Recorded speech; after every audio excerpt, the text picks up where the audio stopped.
Halo, Assalamualaikum warahmatullahi wabarakatuh. Salam dan bahagia. Perkenalkan, nama saya Teguh Suprayogi, NIM 2020010021 dari Prodi Agribisnis Fakultas Pertanian Universitas Sarjana Wiyata Taman Siswa Yogyakarta.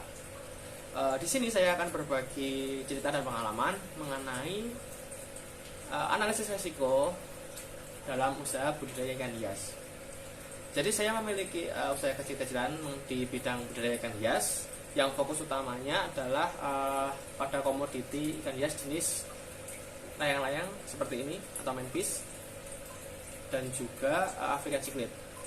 Untuk jenis layang-layang ini kita dapat menggunakan wadah seperti akuarium ataupun bak untuk budayanya. Sedangkan untuk jenis African cichlid itu harus menggunakan wadah yang lebih luas seperti kolam ataupun bak fiber. Nah, di sini saya akan berbagi apa saja kendala, resiko, dan masalah-masalah yang sering terjadi di dalam budidaya ikan hias. Untuk memudahkannya, saya membagi menjadi 3 golongan atau 3 kategori kendala.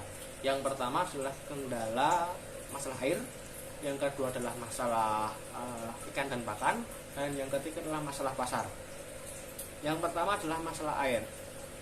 Nah, air ini adalah syarat mutlak untuk budidaya ikan hias. Yang menentukan berhasil tidaknya adalah yang pertama adalah air. Kenapa? Karena kualitas air itu menentukan ikan itu mau memijah atau tidak dan bagaimana tumbuhnya.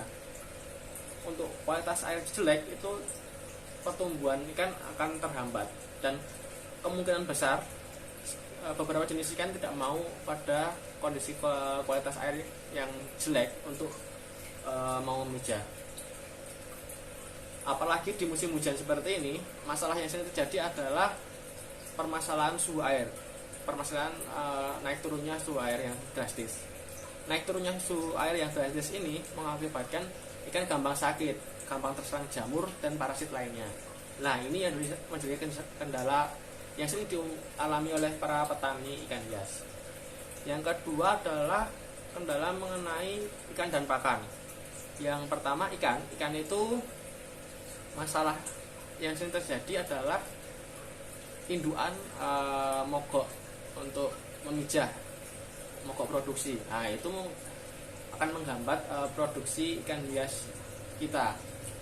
Yang kedua adalah penyakit. Ya, penyakit adalah sering menyerang ikan hias, terutama pada indukan itu sering sekali terserang penyakit, apalagi jika kualitas air jelek.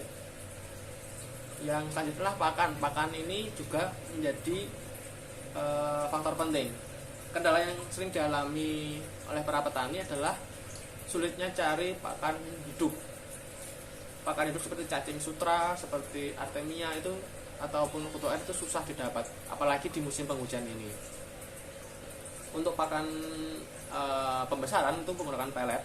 Nah, pelet ini mungkin kendalanya harga. Untuk harganya kadang naik, kadang turun, itu masih menjadi permasalahan. Yang ketiga adalah permasalahan mengenai pasar. Mengenai pasar ini, yang saya alami kemarin adalah permintaan ikan hias naik, namun produksinya tidak mencukupi. Nah, ini jadi permasalahan pasar yang umum dijumpai, apalagi di masa pandemi seperti saat ini. Mulai dari pertengahan 2020 sampai sekarang itu permintaan ikan hias melonjak drastis. Mungkin karena kebanyakan orang aktif di rumah, jadi permintaan ikan hias naik drastis karena mungkin untuk mengisi waktu luang atau mengisi hobi. Nah, permintaan yang naik drastis ini ternyata tidak bisa kita handle karena mungkin keterbatasan lahan untuk produksi, keterbatasan ikan yang akan dijual. Karena dalam budidaya ikan hias itu produksinya membutuhkan waktu yang relatif lama, sekitar paling tidak 3 bulan baru siap jual. Nah, itu menjadi kendala adanya stok di pasar dan permintaan yang tidak dapat terpenuhi. mungkin itu yang sering terjadi, masalah-masalah yang terjadi atau resiko-resiko yang harus siap dihadapi oleh para petani ikan hias. Mungkin itu yang saya bisa berbagi cerita, atau itu yang bisa saya sampaikan. Mungkin itu yang bisa saya sampaikan, banyak kurangnya mohon maaf. Salam.